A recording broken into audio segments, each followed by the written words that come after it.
I'm Robbie Williams. I'm one of the biggest pop stars in the world. This is my story, but I'm not going to tell it in an ordinary way, because I don't see myself how others see me.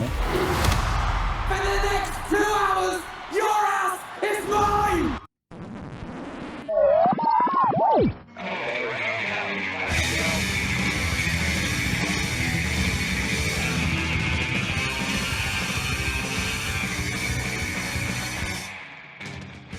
Hello and welcome.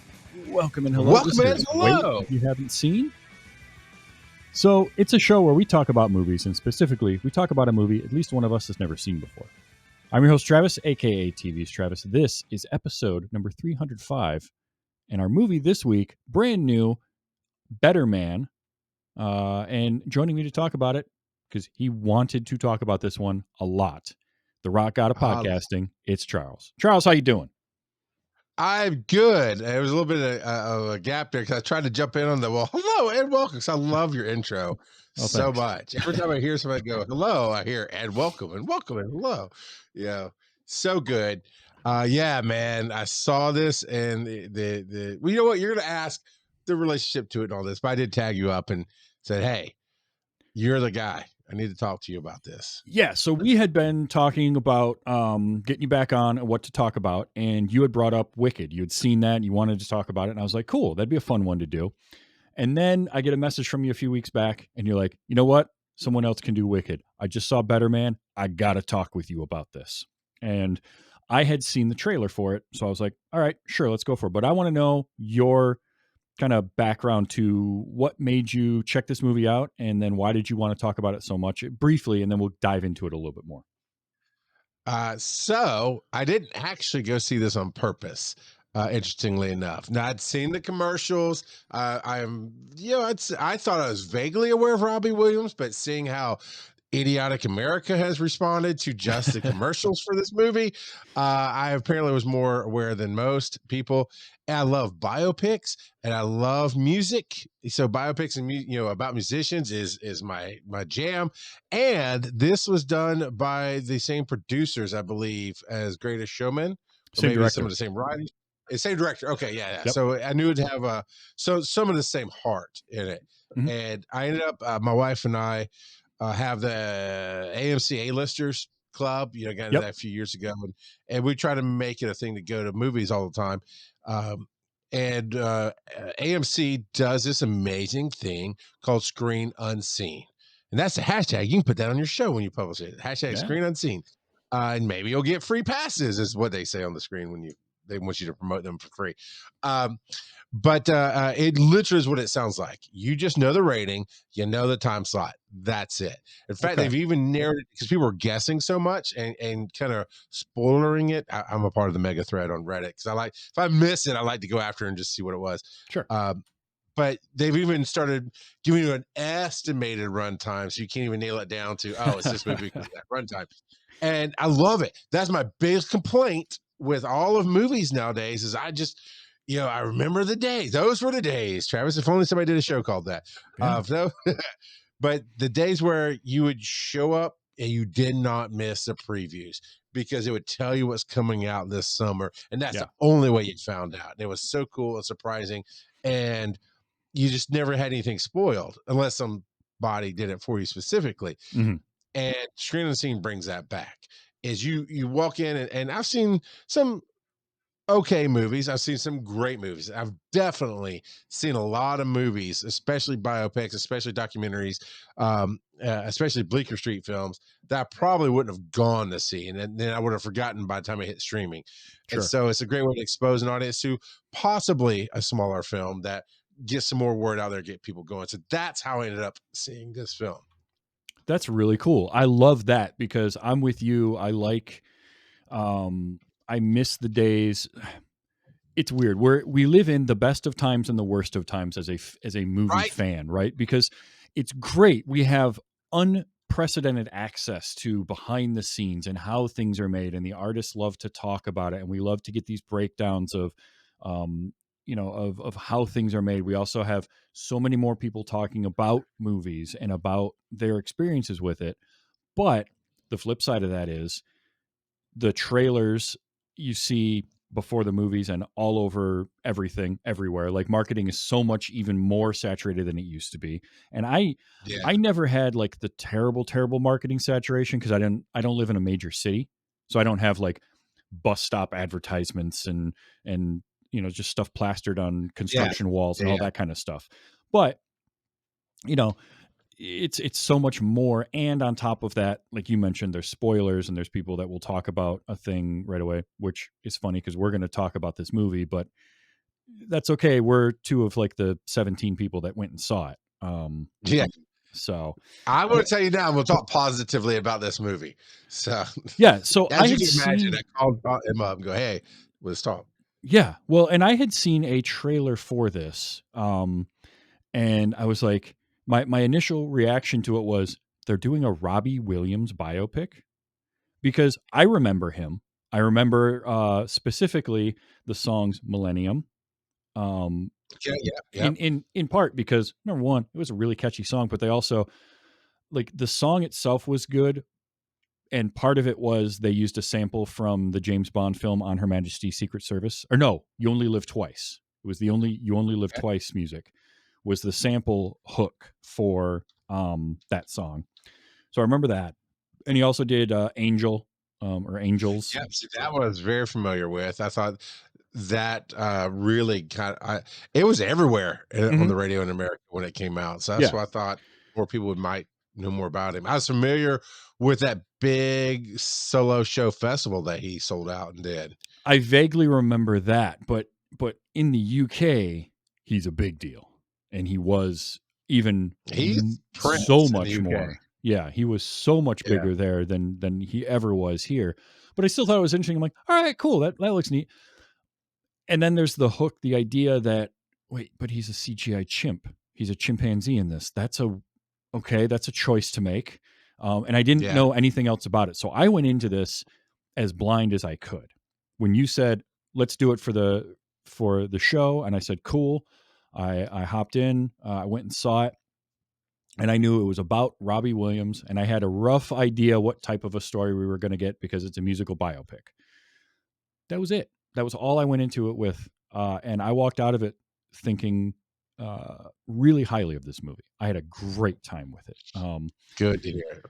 because it was every musical biopic I've ever seen. But it also Okay. was something new in that. And when I say it was every musical biopic, it's the standard rags to riches type of story. He starts as almost nothing. He has this meteoric rise as part of a group. There's the downfall, and then kind of pulling himself out of that by the end of it and overcoming his demons. It's that story. That's not anything new, but when it's done well and when it's a compelling and interesting story, it's very fun to watch. On top of, they add in the musical aspect of it, and Mhm. it's a jukebox musical. So it's his songs from Take That and his solo career instead of like last week I talked about Wicked. Wicked is a Broadway musical. It's a very different style of musical. So you've got that aspect going on. But then you add on this layer of the entirety of the movie, Robbie Williams is a chimp. And no one, it's not like a thing that anyone mentions. It's just that's who Robbie Williams is in this story. And it's him telling you his story. And I did like the reasoning behind it. Did you read much about this at all and kind of hear sort of his thoughts? Have you met Phil Keating? His voice immediately popped up from mine because he doesn't read. So shut up, Phil. But honestly, no. In this one, I skipped the negativity on TikTok, and it blew me away because I was seeing negative press, not even press. I mean, it's just idiots, honestly, on the social media. Like, why should we watch him in America? Why? It's like, just the movie ain't even coming out yet. Scroll on. And then there's one movie guy I do kind of watch that he likes to hook you. So he's like, this is the best, worst box office, blah, blah, blah, blah. But it was still right as the movie before the movie officially released. Yep. So I did watch, however, Robbie Williams clips of him. They just came across my feed. of him, like on Graham Norton and whatever. So I got some of the stories behind. I got the story behind the ape before I went, and I got the story behind some of the writing and rearranging of his story Yeah. because of relationships, and that was about it. Okay. Well, I love the idea that he always viewed himself as being somewhat less evolved. And so that was part Yeah, of the impetus for making him a chimp in this. I think also, too, from a narrative standpoint, it makes him stand out as a character without it being someone playing Robbie Williams. In other words, it's that not, or or, Robbie Williams trying to play himself and not being able to hold our attention acting. yes, exactly. That, or relying on, if you're going to do something visual like this, you either cast somebody like, say Rami Malek playing Freddie Mercury, right? You cast Sure. someone Yep. to play Yep. that role, or you then use visual effects to try and de-age Robbie Williams to play himself. Right. Now you're treading into some dangerous waters because you get very uncanny valley here. What they decided to do was just go full CG with that character and build around that and do a motion capture. And so Robbie Williams plays himself doing the narration. That's him. He's doing the Yeah. narrator voice. But then John O'Davies plays Robbie Williams in the movie. He did all the motion capture. Okay.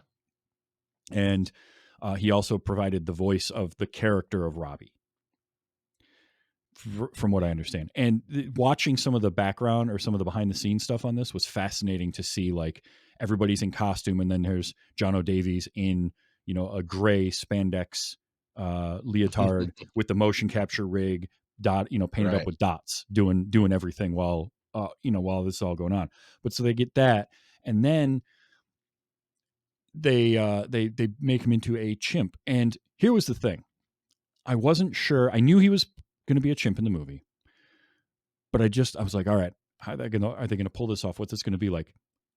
3-4 minutes in, it didn't matter anymore. I wasn't looking at visual effects. I was looking at a performance.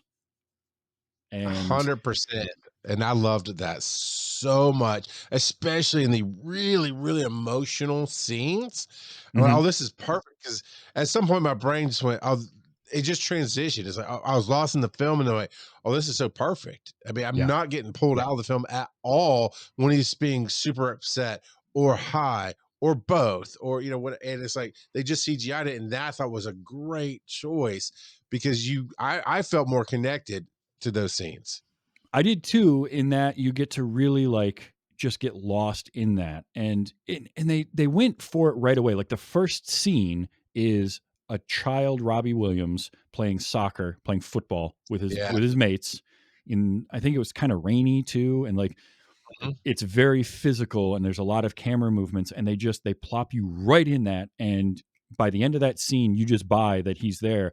And the way they do everyone's performance around it, and it's never called attention to at all. So it's got this kind of interesting surreal thing, because it's not like there's other apes anywhere. It's literally just this Right. one character. Just him. It kind of, in that way, reminded me a little bit of there was a music video for a Daft Punk song back in the mid '90s called "Da Funk," and in it, it's just this dude wandering around a city, but he's wearing like almost like a McGruff the Crime Dog mask, and nobody reacts to that at all. And it kind of reminded me of that when the first time I watched that video was kind of a similar feel I got watching this movie, where it's just nobody's reacting to him being a chimp. That's just who Robbie is in this story being told. But I loved it, and the work on that. Holy cow, Yeah. Yeah. it I was mean, the so kid good. expression, yeah. Just all of it. Um, Now you said the other guy might have done his voice. I didn't realize that. I thought it's so at least close enough Mhm. that I've really felt like Robbie was playing himself throughout the entire movie. He just didn't have to do the on-screen part. Yeah, I read that he did. Robbie did the voiceover. Jono did the voice of him in the character, and some of the singing was also done by another person as well as Robbie Williams, because they did re-record and remix and Sure. remaster Oh, some of yeah, the yeah, yeah. My songs. favorite song was definitely remixed in this Yeah. one. So, and that's normal to do for a movie because you want to make the song, especially if the song is the focal point of it, you want to make the song really fit what you're going for in that musical number. So, yeah, just like from the technical aspect, everything to do with the chimp was near flawless. And it's not easy to do because you're talking not just, this isn't, it's similar but different to what something like the Planet of the Apes films do, right? Because those Yeah. apes in that are apes. They're not anthropomorphized Right. apes. They're just apes. And all that work is fantastic. It's stunning. This is different in that we have to anthropomorphize this chimpanzee a little bit, and we have to make him look and proportioned like a human. So he's got human length arms and legs, and shoulders, and he's got the chimp face, big ears, but he's also got hair, and hair like Robbie Williams had Yeah. at different stages in his life. Yeah. So there's that added to it, and it never looked out of place. It always worked in all of the scenes, and he's in basically every single shot. It's not like they could go Yeah. away from him for a little while and then come back. Like 90% of the movie or more, Robbie Chimp is in it. So that in itself is impressive. And then you get past the technical aspects of it. The story is really good because it doesn't paint Robbie Williams in a great light. I felt like it was very honest and very, if there's a bad guy, he was kind of it. Kind of, yeah. I mean, there's definitely like, and anytime you're dealing with sort of biopics, there's going to be embellishments to stuff. I'm sure, like it's not exactly how Sure. everything happened, but they, the way they tackled fame in this, especially, and Robbie's desire for fame was not great in terms of like it wasn't a good reason to want to do what he did. He wanted to be in a band and do music to be famous. Yes. That was the whole point of it, and because his dad would love that, because his dad was all about just fame and star power, and so that was his driving force. And I just really liked that idea of like he didn't want to just be a famous musician. He just wanted people to pay attention to him. And at 16, he Well, becomes his dad, go ahead. sorry, his dad instilled that worship of the fame of being the greats Hmm. as a child, watching the crooners, and said either you're one of the greats or you're nothing. Yeah. You Yep. know, and that's how his dad believed. His dad chased that apparently somewhat successfully, I guess, chased what seemed to be a lounge singer kind of career, Yeah. uh, kind of deal. But yeah. His dad, played by Steve Pemberton, by the way, who is fantastic in this. Yes. I really thought he did a Fantastically great job. horrible. Hmm. Yeah. Oh yeah, I mean, as horrible as a trash human being, fantastic actor to pull that off and never pull us out of the film with it. because his dad is equal parts in his corner and like trying to boost him up, but at the same time only doing that because it makes him by extension look more famous. Mhm. And it like the way that all plays out is really interesting to me because Robbie sort of is all about his dad, and then his dad goes off to chase his dreams and just leaves. But Robbie never gives up on that dream of like connecting with his dad.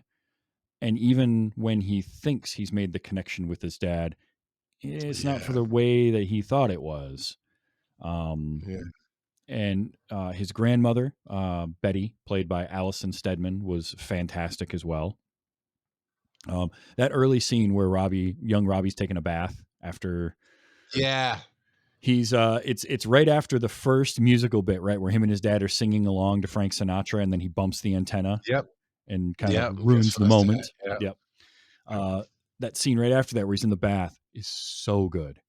Mm. Also, big time flex by Weta Digital and the VFX crew to not only put this CGI chimp in a bath, give him like the little kid mohawk in the bath, Yep. but then Grandma, as she's consoling him and kind of talking to him, she grabs him by the chin and like makes him look at her, and it's They just flawless. Yeah. It's so good. So good. So good.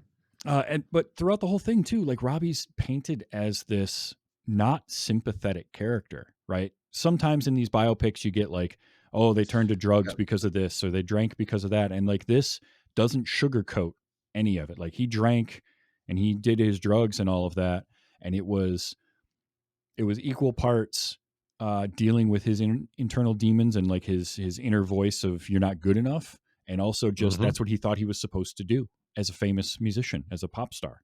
Yeah. That's what you do. And it became clear throughout the entirety of the ages that it was always his choice. Mhm. Like he never painted a picture of I had to or I got addicted to this axe or anything like that. It was just people around him. There were people around him who loved him, and he didn't fully drive them away, but he kind of did. Yeah. And it wasn't that either. It wasn't the obvious driving people out, throwing bottles at them, whatever. It's just he just was so self-focused that he couldn't accept it from anybody else. And I identified with that so hard, so fast in this movie. I was just connected in. It's like from that little kid who didn't want to be nobody and was getting rejected from his friends. Now, my dad stayed around all that stuff, but from that scene that you just talked about, oh, and I was like, holy crap. Other than the drugs and the fame, I identify with his path. Yeah. Hard. Yeah. Because, and there's a scene where later on when he meets Nicole and he says, I don't care what other people think. And she calls him out on that. Like, no, that's all Oh you my care about God. is what everyone else thinks. All you care about. Yeah. Because that was him throughout the whole thing. He cared about what his Yeah. friends thought, and his friends, were telling him he wouldn't be anything, and he wants to prove them wrong. He cared about what his dad thought. Then it's Nigel Martin Smith, played by Don Harriman, the band organizer, Yeah. that guy. Like he cares about what he thinks. He cares about what his bandmates think.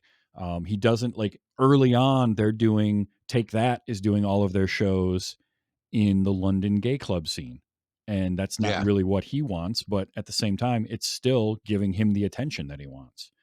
And there was a moment too in the movie that talked about fame, and I thought it was really, really an interesting line about like the spotlight of fame, being like at a restaurant and everybody is singing happy birthday to you when all you Mhm. want is for that to stop so you could eat your cake, Yeah. but never wanting that moment to stop either. That's fame.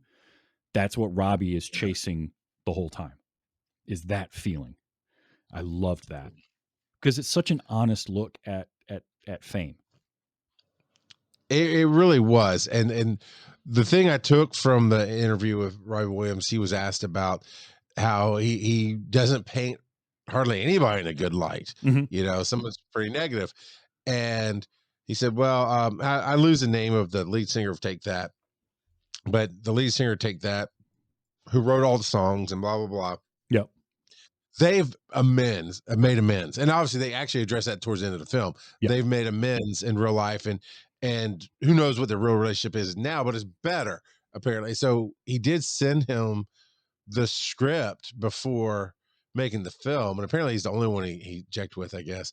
But the guy sent it back, said, "Hey man, you really make me look bad. I mean, like overly bad in these situations." So they talked about it. Apparently, it got some of that got rewritten and some of that got smoothed over to make, I guess, bring more of a balance, because going into the film, I was kind of looking for it, Mhm. and you don't see oh, that felt like it should be more. Everything seems to be a balance of Robbie owning him, not really caring about anybody else, but caring about everybody else. And I mean, he openly ruined a lot of things, unfortunately. Yeah. And I think that's one of the best aspects of it is it doesn't paint anyone in a positive light necessarily. There isn't that one shining person or, the fact that your main character is really put upon or really treated horribly. It's kind of everybody, and it's sort of, there's that scene after they all join Take That, like they have their first rehearsal and they're sitting Mm. around having dinner, and Nigel tells them, think about this right now, in 5 years we're all going to hate each other, but we're going to be rich. And like Yeah. that's such a the way Take That is formed, it's exactly how it would go, right? Because Right. this isn't a garage band where these guys went to high school together and grew up playing music and just wanted to play music and then got signed. This is a boy band. This is manufactured. And these are very different personalities all coming together. And the guy's basically like, yeah, this will work for now. And as long as you do what I tell you, you'll make money. But it's gonna implode and you're just gonna all hate each other. And it's exactly how it went down. And Robbie, you get Robbie Williams feeling like he's not given enough in the band, but it's never done in an overly melodramatic way either. It's more of a like, it's his band. Like it's Guy, I think it's Guy Chambers is the name, if I remember correctly. But like he does the writing. He's the lead singer. Robbie is part of that. Everybody had their role. Yeah. And he wants to expand beyond that role, and nobody wants to take him seriously, in part because he's the youngest one, I think, of the group. Because it kind of felt that way. Yeah. He was something like 16 when they started. 15. Yeah, 15, 16. So, he's just a kid when they get started. I just loved how kind of all that went down. And then they become huge. They get like big as anything. And to have that all spiral down. And I love the scene where the band calls him out to the house and he shows up, and like he knows pretty much when he gets there, he knows what this meeting with them is about. Which is why he just doesn't care at all. And this is a moment where he doesn't care what anyone thinks. In this situation, these guys don't matter. So he doesn't care what they think. So what they bring up that they want to do their next tour as a quartet, as a foursome, instead of the five of them. And he's just like, all right, cool. And leaves. But he doesn't care. Takes the watermelons for no apparent reason. Yeah. I'm taking this. Okay. Which does get paid off really, really well. Yeah. But he takes that, he leaves, and it's great, right? Because like in that moment, to them outwardly, he doesn't care. But the second he gets back into his car, he cares, because he cares about what this is going to do to his career and what this is going to do to his fame. Because now this thing that's made him famous is getting taken away from him. And what they didn't talk about in the movie that I did read was the legal battles he had to go through to get a solo career. Did you read about that at all? Have you heard about that? I did not. I don't know any of that one. So apparently he had something in his contract where he couldn't put out music for a while. And he eventually had to like sue to get let out of that contract so he could sign a record deal to do solo music. Like he wasn't allowed to have a solo career at first. Which is crazy. Probably sounds pretty standard for that time frame for boy bands. Yeah. Oh, it absolutely. But it's just crazy to me to think like the guy can't make a living doing what he has been doing for the past few years. I think he left that meeting more feeling abandoned and lost than worrying about how it's going to affect his fame then. And the song at the time in that thing is Come Undone. Mm-hmm. And it's just so, he hits another bump of cocaine. He's tearing down the long driveway and all that stuff. And he's just, that slow song comes up and he's singing slow, which is almost counter to the vibe of the whole scene, but it just works so well. And then the imagery of being in the water. Right. Because at first, like, okay, did he have an accident? Are we going to have a hospital scene? And what's going on? But no, it was this whole drowning while not drowning, the surrounded by the paparazzi but not being seen. It was just, oh my God, that whole scene. You couldn't have done it with a human, I don't think, and been good. And I don't know how she would have done it to just feel that disparity in his life. Yeah, I'm not sure, because that then grows into, now he's on a mission, right? To be even bigger, to be more. Yeah. And that's where we get him meeting the girl from the pop group. Yeah. And that's a great musical number on that boat, by the way. It is fantastic. The music, the dance, all of it. Yeah. Something funny about that. Of course, sneak preview, basically, movie, this and that. People just come in, blah, blah.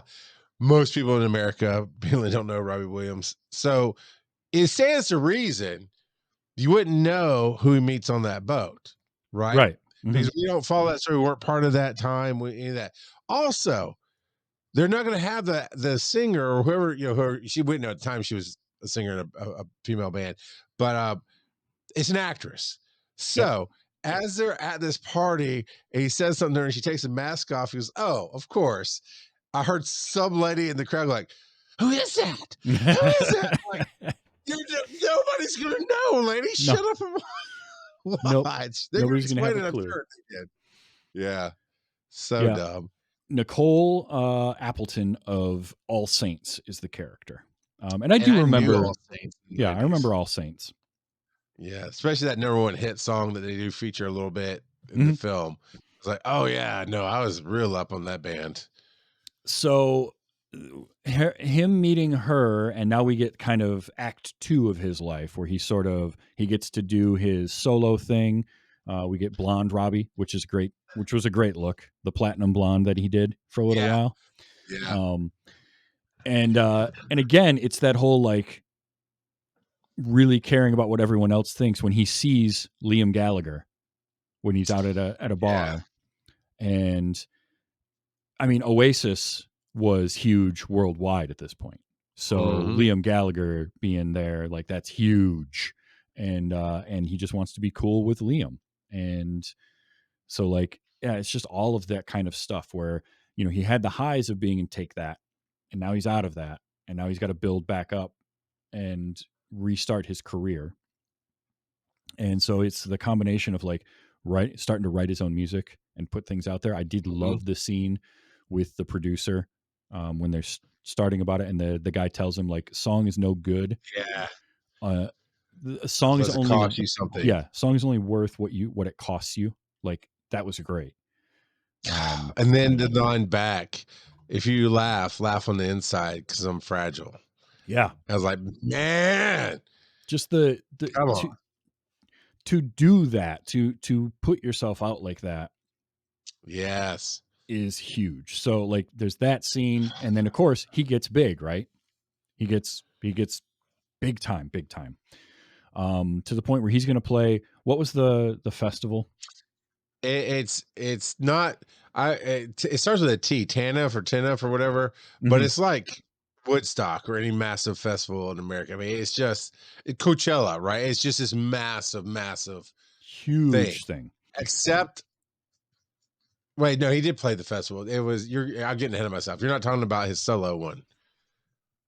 No, not the Albert Hall. The big.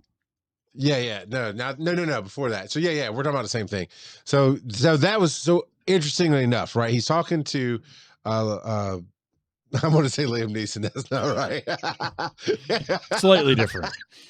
Slightly. He's talking to Oasis, and I also just got nailed between the eyes in that scene because Liam turns and says, "We sell out TANF Hall or whatever it is. We sold it out, man. We're big." And he just takes that vision, says, "Okay, that's what it means to be fame."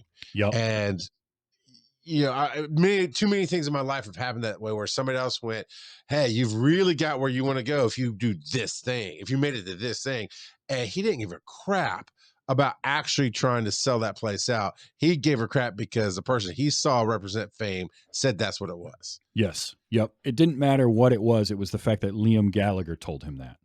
That is, and that is what he went back on. And just horribly treated Nicole.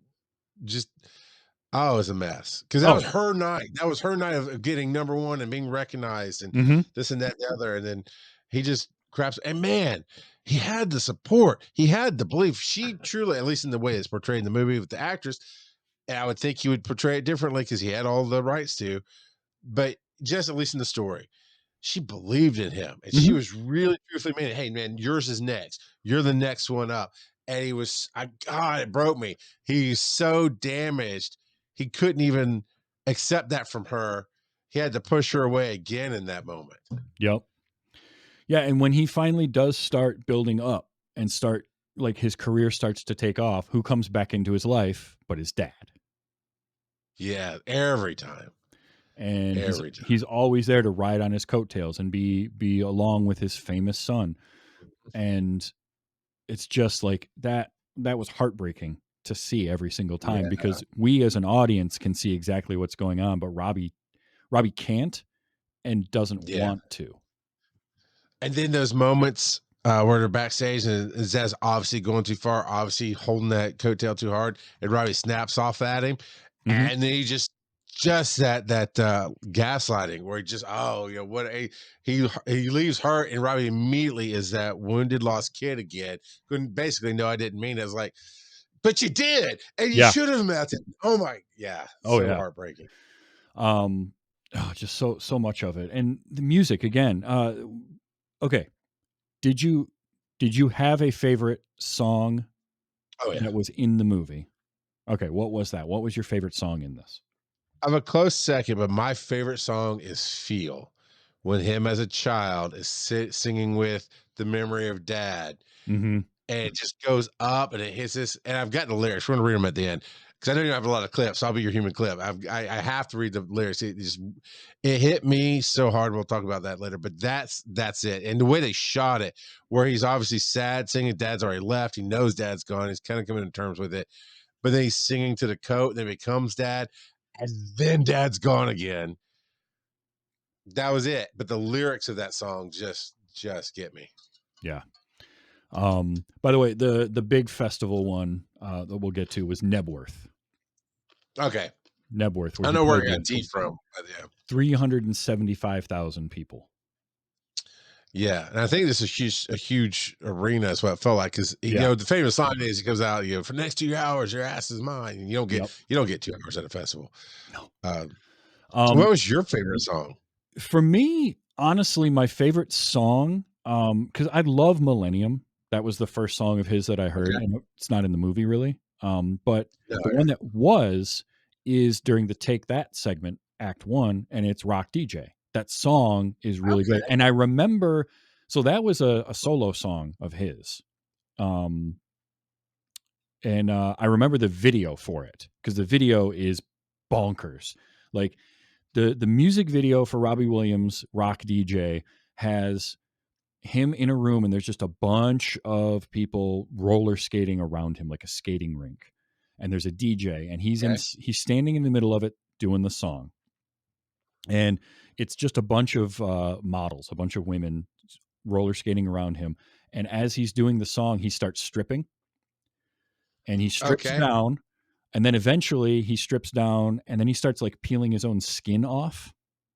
Oh, okay. And then his muscles, and it ends with him just as a gyrating skeleton. It's the weirdest, most bizarre music video. All right.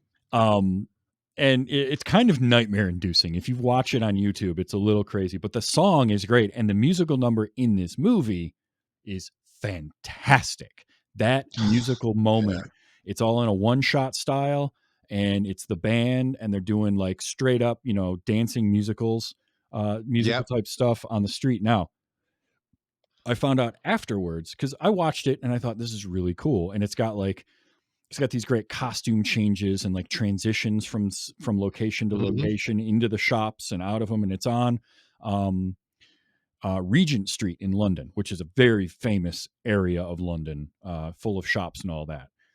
They did shoot there for exterior shots, not the entirety of it. There was a lot of stuff, I'm sure, done on stages and whatnot, but they shot on Regent Street. So Regent Street is not an easy thing to get permission to shoot on, and it's not cheap. Okay. You gotta get your permits, you gotta pay the stores, close down the streets, all that kind of stuff. 2 nights before they were scheduled to film on Regent Street was when Queen Elizabeth II died. Here's the problem. They had already paid for everything, but the Crown owns all that stuff on Regent Street. So they couldn't film because of the period of mourning. 2 nights before. And they the production insurance didn't cover the losses due to the death of a monarch. So they basically Well, had that'd be a very specific clause, I think. so they had to scrap for 5 months and come back to it and resecure all of their permits and repay all the shops and things like that. Mm, Again, 5 months later to shoot this, which is their big musical number for Act One. Like that's the big yeah. one. You can't not have that. So, because this movie it had a very large budget for basically an independent film. It was $110 million budget. Wow. All right. Um, and obviously, a good portion of that is your visual effects. There's a ton of visual effects work in this. Yeah.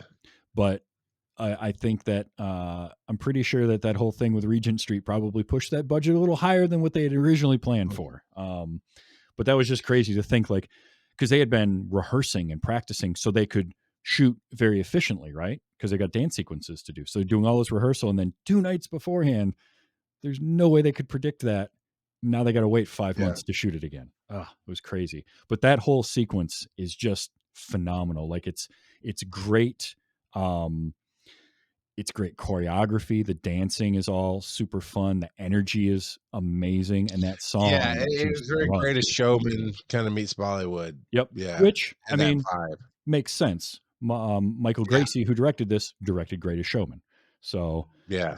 but yeah, that was for me. That was my favorite musical sequence. Was Rock DJ. It's so good. And maybe an homage to the craziness of the video. And they spoil it in the commercial, which I hate. Is the only slapstick thing that says, hey, this is not quite real, that happens in the entire film. I mean, you can call the drowning scene abstract and all that. And I get you on that one. And we're going to talk about the crescendo music scene. Yeah. But as he busts out the door, it slams a girl in the face and she falls back. And then nothing like that happens ever again. And it was a fun moment. I knew it was coming and I forgot. I went, oh, and then watch it for a little bit more slapstick. And they just don't do it. That was it. There's one other slapsticky thing in that particular musical sequence. And it's right after that. He throws something and it like bounces off of something else and hits a guy on the street and like knocks him over. Okay, I missed that one. Probably because you were too busy laughing about the door just slamming that girl in the face. That was hilarious. It just shocks you right into the song. Yeah. And then like you've got, I mean, they're dancing on like choreographed that just happens to be like 5 old people on rascal scooters come up and they're like jumping up on those. Like it's so ridiculous and over the top, and I loved all of it. I agree. It was so much fun. Yeah, for me that was the standout musical number. But you know, he's going to play Nebworth. That's his goal. He's going to get there, so he's got to build up to it. And then when he does get there and he has the Nebworth show, that is phenomenal in a totally different way. Yeah. Because I don't know if they actually, I know that Robbie Williams Live at Nebworth, there's a concert video for it. Mm-hmm. And that's where I was huge on MTV in those days, watching all that. Mm-hmm. And so I'd seen live, or maybe not live, but in the era it happened, the videos of him coming in upside down, the your ass is mine, the whole opening sequence. So I'd seen basically what they used in the movie. I'd already seen, but I'm sure they reshot some of that because you're more in it than if you're just watching a concert video. Yeah, I'm curious what, how much of that they used as like their base points to start off of and grow off of. If they reused any of that footage at all, probably not. They probably shot everything for the movie, but yeah, I really loved. And then on top of that, every time we've had him in concert, we haven't kind of talked about this, but the surreal nature of things is throughout his concerts, he will always look in the crowd and kind of have these moments where he catches a past version of himself out in the crowd. Yep. And those are the only other chimps throughout the movie. So they're still Robbie, the same character, but it's past iterations of him. And as we go along in more and more shows, we're getting more versions of him looking back, and it's the voice in his head telling him he's not any good. Telling him he's and they look so menacing. They give like death threats. I mean, it's very much, they start more and more voicing, we're not good enough, you need to stop. It just built that underlying tension of what was coming. It just it's that self-doubt, that imposter syndrome, right? It's that thing that we all as creatives deal with it to some level or another of like, I'm not good enough and people are going to find out that I'm not good enough. And once they find out that I'm not good enough, they're not going to like, what I'm doing anymore, type of deal. And this was represented by that. And I loved that it wasn't the same version every single time, that it was the different versions of them and more of them as it went. As he got bigger, that got worse. And it came to a head at Nebworth. And this is where like it goes total surreal, right? At Nebworth, because we get like a full on battle sequence of him like fighting his inner demons. It's so good because I wasn't expecting that. Did you have any, like, No. when this movie started, I had no clue that I would be watching a full on battle scene between a bunch of iterations of Robbie Williams. Right. Gruesome, brutal battle scenes at that. Really was. So no, falling back leading up to it, it made me think of Chester Bennington and Chris Cornell and even Robin Williams. That artist, when there's imposter syndrome and then there's a psychosis of some kind, right? I know Robbie's alive today, but I didn't know where this was going. And the fact that we kept getting more monkeys, like, man, this is the kind of demon that builds up on you. And this is why suicide attempts happen. This is why things go really dark in people's lives. And didn't know where it's going to go, but it only happened when he's on stage, right? So it's not like he actually psycho. It's just that constant push through, the constant ignoring, maybe hitting some more drugs, getting his mind somewhere else, whatever. And then, right there, he got to his fame and they were all there. And of course it had to give in. Well, didn't know because where it was he going to go. He got to the point of fame that he was going for, right? He was at Nebworth. Well, was it going to be good enough, right? Was it going to be good enough? Right. And so then the self-doubt creeps in. So he fights all that off. And I loved that sequence so much. Just that. Again, another scene that if you've gone through some kind of emotional battle like that, you fought through whatever your demons are, it lets you feel in that moment what it is. Now, the whole time my wife's with me, she didn't know any of the story. She's not creative like that. She didn't give a crap about this movie. So she's like, yeah, I don't get this scene at all. Fair enough. Cause it goes from real life people in a crowd and concerts and they're loving him. He's going crazy to all of his versions show up and they have weapons and they start really threatening him. And he just dives off the stage and we get a Quentin Tarantino-esque level battle. Like that poor kid, man. That kid got it hard. Yeah. Oh, it was phenomenal. And then for him to also, like, he stands up to his dad at one point and kind of just calls him out. When his friend, his childhood friend, every time he comes along, it's always sort of fine. But this one last time he comes to the house and Robbie just treats him horribly, just awful. And the friend who's been by him through all of this and still around, like the only one, basically leaves at that point. No, this is the other thing. So this movie, sadly, has tanked super hard, like bombed at the box office. And it bums me out. And it bums me out for a multitude of reasons. But, I saw some people talking about, well, it's because it was $110 million to make. And, maybe you shouldn't make a $110 million movie about somebody like Robbie Williams, who, nobody in the U.S. knows. Here's my problem with that. How often do you hear people complain that nothing is getting made but sequels and reboots and franchise stuff? Then you turn around, you do something different. And here's the thing. You don't have to know much about Robbie Williams to enjoy this movie. I know I remember him from Millennium, from Rock DJ, from Angels, but I couldn't have told you much else about him other than, he was a pop star, UK. I know he was bigger over there than here, but I didn't know much else.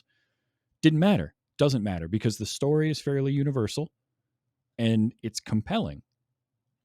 So for it to bomb like this, that's the reason why movie studios don't make stuff like this. This wasn't a studio film. This was an independent film that they picked up a distributor for. But like, studios don't make movies like this because of that. So you can't have it both ways. You can't sit here and complain that nothing is original and it's all remakes And then when something Yeah. does come along that's original and tries to do something different with the whole idea of making him into a chimp, and then nobody goes and sees it. Well, which is it? Like, Yeah. And okay, so the anger that came out about it before it came out, like, oh, why do we have to? I mean, I'm not kidding. Is some lady on TikTok, multiple people, but the one that sent my brains, this lady's like, why do we have to watch a stupid movie about this guy? We don't care. And I'm like, oh, it just hit me so hard in the face so fast with that one. And multiple people did it. It's like, one, nobody's forcing you to go see anything for any reason. Mhm. So stuff it. Two, go learn something. Go meet the man through this film. Who you didn't know Willy Wonka, but you went and saw that damn movie. You don't know something until you know something. yeah, Just go. Did you not like The Greatest Showman? Because it was fun. Just go see it because the director did it. sure. I watched Wicked for last week. I have no connection to that stage show whatsoever before watching that movie. I enjoyed the movie a lot. And I'm Yeah. looking forward to part 2. I didn't know much about Robbie Williams. I enjoyed this. Now, it's quite possible just for time constraints, I wouldn't have gone to see this on my own, but you weren't prepared. You weren't rushing out to go see it on your own necessarily. You kind of took a chance on it. Yeah. But sometimes that's how you find a movie that can be great. I mean, I remember seeing Yeah. a trailer for Everything Everywhere All at Once and thinking, wow, that looks Mhm. crazy. But I like Michelle Yeoh and I like Kihei Kwan. Yep. And I'm like, you know what? I'll go check it out. I don't know anything else about it. And I came out of that movie that was just like, blew my mind how much I enjoyed that. So it's one of those things, just try new things. And here's the other part of it. I understand that going to the movie theater is an expensive proposition these days. Yeah. It's not an easy thing to do. People want to stay at home and watch stuff there. They've got their big screen TVs and they can pause it, and we don't consume films the same way as we did before. I get that. But watch a movie before you decide whether or not it's any good. If you don't have a whole pack of kids you got to take to every single movie, find your theater that does a thing like AMC A-List that I've got. And there's other kind of that subscription model that do it. And check them out, because sometimes you just want to discover something new. Look, I know we got a bit more to talk about in the movie, but along that point, I believe it's $5 across the entire US for AMC because they want people to do it, but screen unseen. You should look at around your area, because like the one in my city, which I don't like going to anyway, doesn't do it, but the one 30 minutes up the road, which I do love going to, does do it. But you find screen unseen. It's once a month, sometimes twice a month, depending on what's going on, but usually about once a month, $5 a ticket is what I believe it is across US, because it's a flat pricing because they want people to come, have more of a theater experience, possibly, hopefully buy some popcorn, blah, blah, put money in the pocket, but just come try something. And that in today's economy, you can't get eggs for $5, man. So go. You don't know what you're going to see, but give it a shot. It could be awesome. Now, I will say, I do think this is a movie that is going to do a lot better once it hits some home services. And because the marketing wasn't fantastic for this, I did see a trailer for it in front of, I want to say it was Gladiator 2, but I hadn't seen much before that. But I do think that some word of mouth is going to help this in terms of like when it does hit home streaming and streaming services and is available for more people to watch. And I think it's one that down the road is going to be looked at very favorably, because we do have that's the other part of it is we've had a lot of musical biopics lately with Elvis and A Complete Unknown is the other one that's just out right now. The Amy Winehouse one. You've got the Queen. Rocket Man was recently. Like these are all within the last few years. So there's been a lot of them. And this just happened to be another one, but it's not just another musical biopic. Like I really think there's something more here. There's a deeper story here, and there's a very human story here. In sort of what fame can do to you, right? Because Robbie Williams goes through hell, And he does it all to himself because he just wants to be famous. But he gets to, in this story, round it out at the end by, he did Nebworth. Everything fell apart after that. It got real bad, but he got that one Nan last. died. Yep. Nan died. And he finds out that, like, oh, his dad was only back in his life because his Nan called Yeah, him and made him that do was it. hard. Oh, that Oh, scene that was hurt. so hard. Because she's Alzheimer's, so she lets it slip, Mhm. and then she has a sober moment after it slips and realizes what she said. Oh, that was so hard to watch It was because she rough. played Alzheimer's so well with that. Yeah. Because they don't give you a lot of indication of it prior to that. And then you just get like one line from his mom saying, like, she's been, slipping a little bit lately. It's been, Yeah, and it's sort of just that, like, yeah, grandma's getting old. But then she lets that slip. And then, yeah, like you said, that sober moment, that moment of clarity right afterwards. And you yeah, can tell, like, if she could reach out and take the words back, she would, because you didn't want to yeah, take that. She took that away from Robbie. The one thing that he thought he had with his dad yeah, got ripped away from him. Oh, it's just heartbreaking. yeah. And Heartbreaking. that was actually right before the big show because Yeah. ultimately he's on the pond on the door, and his dad comes out there to get connected with him. He starts yelling about that. This is before Nan died, but she told him this, and so he's yelling about that. And the line the father said, "There would be no you without me." Oh, And at first, I really bristled against that. I'm like, "You son of a bitch!" yeah. Dude. But then it comes around to the final concert. Mhm. Now, of course, that the way they shot Angels between all the different things he's doing and the graveside funeral. Oh, yeah. Ah, Oh, so everything this movie lets you have it's so crazy. It's an over the top film with a monkey as the main character. It's the most human story you'll get all year. mhm. The most human connection, the feel, and you know, watch when that dad said that, I was like, no, he did it all because I'm thinking I did it all, and this and that, and the other. And then they get into that last moment where he's doing the big concert and he sent the tickets to his dad and he's getting ready to do My Way and he brings that now sold out. This would be like selling out the Met, right? Yeah, this is Albert Uh, Hall. This is Albert yeah, Hall. This is the it is. place, and he is there doing his thing, and to One pull night his only kind of deal. yeah, and to pull his Yeah, dad up on stage after yeah, everything that had happened, after everything that had gone on between them and all of this, he yeah, still wants to give that to his dad and get him up on stage to sing My Way together. yeah. Oh, I love that. And in the little exchange, Mhm. I don't remember the exact lines, but he goes, "Hey, I don't really regret it. I've made some bad decisions, this and that." And then it just clicks of there would be no Robbie Williams without him. It wasn't all bad. It wasn't all horrible Yeah. and fairy tale, but you're the evil villain. It was holy shit, there'd be no us without them. And that's this first time in my life, Travis.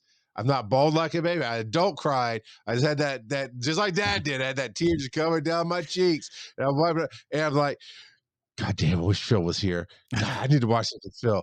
And it just it it didn't break me. It just opened up my mind to this new reality of holy crap. I wouldn't of all the crap I went through with my parents and with life and with all the different things I've done, I wouldn't be who I am today without it. And that deserves gratitude. And that's what he was doing in that scene. And the mom, there's the mom got the rough end of the deal all the way Uh-huh. Oh, around, yeah. right? She had to raise him. She had to work all the jobs. And while he was going crazy being famous, he was still messing up her stuff and Yep. things. And to be at that table and she's just crying, watching her son get what he needed when she never did. That also hurt to watch, but also happy to watch. What it did for me too, and I've had this philosophy for a long time, and it's one that I hold to, because I talk a lot about, like, I try very hard not to regret things that have happened in my life that have been less than great, because I can't change them. And Yeah, and decisions, choices that I made along the way, whether it was to go to college or not to, or whatever thing I did, I try not to regret and think about, well, what if I had made a different choice? because in the end, everything that I've done has led me to this point. And that is the feeling I got in Albert Hall. Robbie Williams is realizing that all the shit that he went through, all of the drugs, all of the abuse, all of the problems and the highs and the lows and the issues he had with his parents and his dad and all of that all led him to that moment. And you said it perfectly, that line, there would be no Robbie Williams without me. Like that moment doesn't exist without everything else happening the way that it did to lead to that. And that then he has that one perfect moment with his dad. He makes that connection. The thing he has wanted since he was just a wee little youth. Which, by the way, I absolutely loved that every time his dad would see him, he would call him youth. Yes. It was so great. He never lost. He didn't. God, man, he didn't abandon the family as much as he chose to be selfish and chase the dream, thinking he had to choose one over the other, which is something I've been terrified my entire life of. I chose to marry my wife. I chose to bring my kids into this world, but I can't not chase this thing. I mean, the line from the reason I love Feel so much. I mean, I heard it in the moment. I was like, here's some of the lyrics. Then I went back and played it again afterwards, and I read it. And it's I just want to feel real love, feel the home that I live in, because I got too much life running through my veins, going to waste. And I'm not going to read the whole thing for you. I did on Wise and Nerdy. You guys can go look it up, listen to the song from the soundtrack. The soundtrack's on Spotify. But just that, I sit and talk to God, and he just laughs at my plans. My head speaks a language I don't understand. And just to see Robbie go through and to know that concert wasn't about the concert, wasn't about fame, at least in the story, the way the story is told. That ending concert was about him going, I killed all my demons. I'm learning who I am, a better man, right? Becoming that better man. And it's up to me to grab the relationships that I want. And that's why he brought his dad up, because his dad, even in the moment, did not change. Nope. His dad said, these are the choices I made, and we're here together now. And I'm glad we're here. His dad was always open to being together. You had to come to him. And that is something I had to go through with my own parents about a decade ago now. But just to see you don't have to give up everything. There is no either or in this world. It is, I can chase that worship that I need, that crowd that I have to have, but I also can be content at home, and they can come with me. It's God, sorry, blessing. The way this whole story is told from his perspective, you never get that overhanded chess piece move as the audience. Oh, we see why he's doing this. It's always fuzzy edges, always blurred lines. That was just on the back of a bus leaving with this crowd. Why couldn't he come back? We don't know, because Robbie wouldn't know. Robbie was what, 8, 10, 12, whatever that happened. Yeah. And you don't realize that until you get to the end of the movie going, holy crap, we just lived his life with him. It's the most brilliant film I've seen in a very long time. It really, it deserves a lot of praise. And I will say this, from everyone I've looked and either read about or seen videos from or talked to that has seen this movie, overwhelmingly have liked it. Critics have liked it. Reviewers who actually have watched it, for the most part, have liked it. Some of them be like, well, it's not a perfect film. Well, no film is perfect. Like there's always going to be flaws in movies, but like they did a fantastic job with this. And a podcast that I listen to a lot is from FX Guide, and it's called the VFX Show. And it's industry professionals. It's actual VFX, either artists, former artists. One guy worked at ILM for years, and now he's a teacher at Virginia Commonwealth University. One guy is him and his brother do filmmaking and concert videos. And Mike Seymour. So it's Jason Diamond, Mike Seymour, and I can't think of the third guy's name now. Matt Wallen. And they covered this movie because it's a visual effects movie, right? It's going to have your digital effects, and that's the industry that they work in. But they always start off talking about the movie itself, and all three of them loved it. Absolutely loved the movie. And then they gushed about the effects for another 45 minutes and how good it all looked. And that's the thing about this. When you can do what this movie did, which is minutes in, I no longer am, the hook has gotten me, and now I'm not looking at that thinking it's a visual effect. It's just the character in the movie interacting with everybody. And now let's go. That is something really special. This movie is definitely worth watching. When it is available to stream, watch it. I promise you're going to like it. Yeah. I really, really feel like if you give this movie a chance, you're going to enjoy it because there's just an energy about it that is infectious and a lot of fun. And even if you don't know anything about Robbie Williams, it doesn't matter. Just think of it as random. Think of it like what was the Cameron Crowe Almost Famous, right? That was a fake band, right? No one cared. Yeah. If this wasn't supposed to be, if this wasn't the story of an actual person and it was just random pop star, maybe it does better at the box office. I don't know.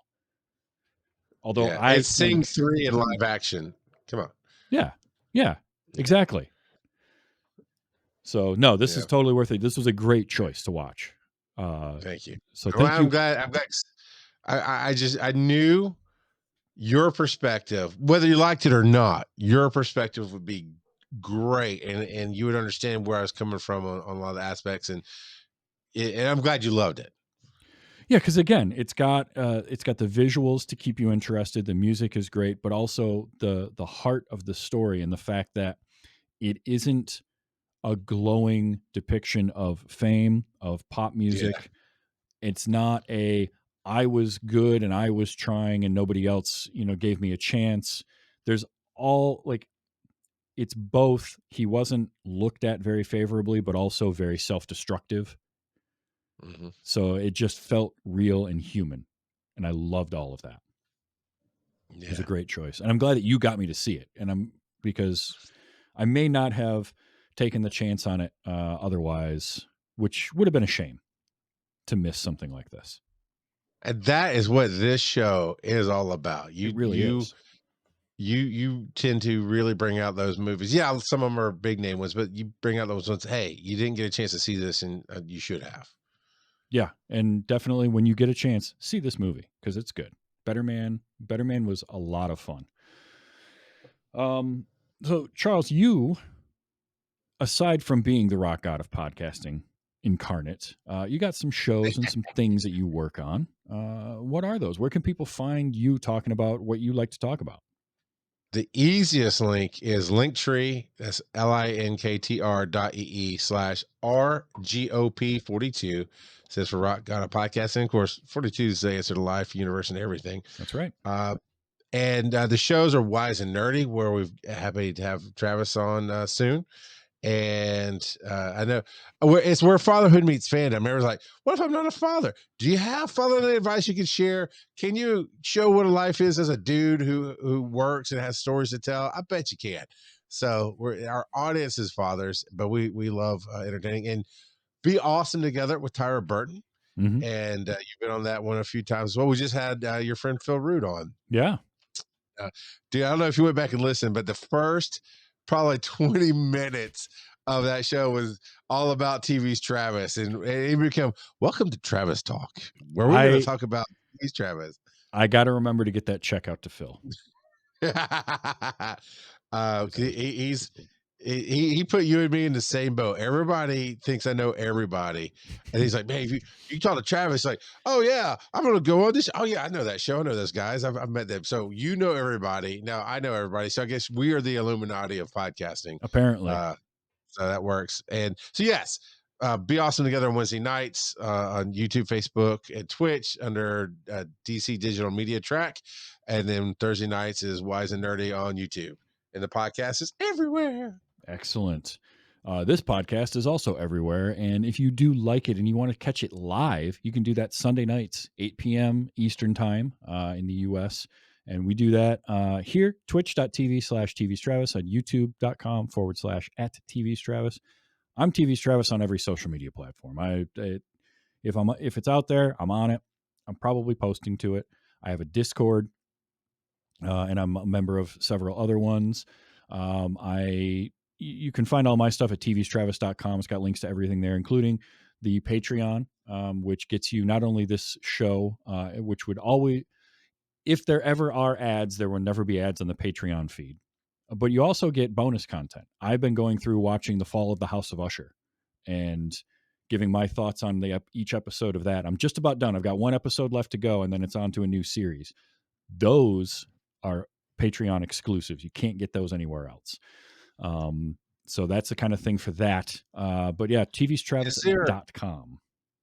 Is there a tier where we can suggest the series that you watch next? There is actually a tier that you can suggest that, and suggest movies that you want me to find people to talk about on this show as well. So definitely check that out. And I haven't done one for a little while because I haven't had, it's been kind of a weird time, but movie nights once a month in the Discord of past movies that have been covered on Wait You Haven't Seen. Maybe if it's one, I have a few people I know that will want to watch the movie before they listen to the podcast.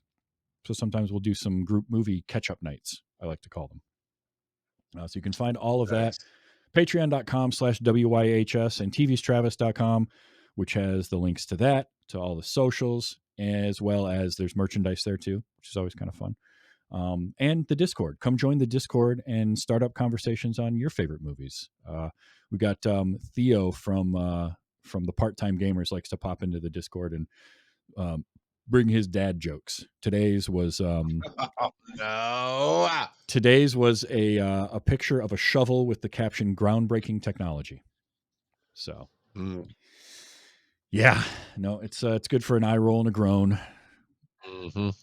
But yeah, that was Better Man. Great movie, and it was a great episode. Charles, thank you so much for being here. It's I hadn't had you on since Dragon Con. So yeah, it was about time. Yeah, we know. And because we know Opus Clips hated me on that show, so yeah, it did. Kept framing you out. But thank you for having me, Travis. I wouldn't want to do it with anybody else. Excellent. Well, come on back next week when I am going to be talking about Dungeons and Dragons: Honor Among Thieves. And I've already talked to my guest a full run through. And they have told me a couple of things already about their time watching the movie. So it's going to be an interesting conversation. You're not going to want to miss it. I can't wait. So that is going to be next week. Until then, just remember to enjoy your movies. And whether you're a CGI chimpanzee or a regular person, let's be excellent to each other.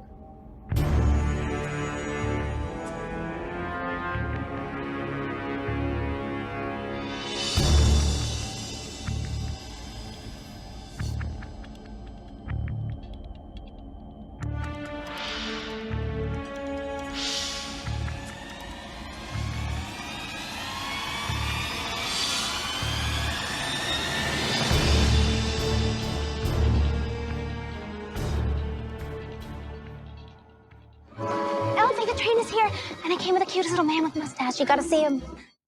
Don't worry about that. That was a clip from the previous episode. I didn't have any clips to play here. That sounds like Wicked, but we'll take it.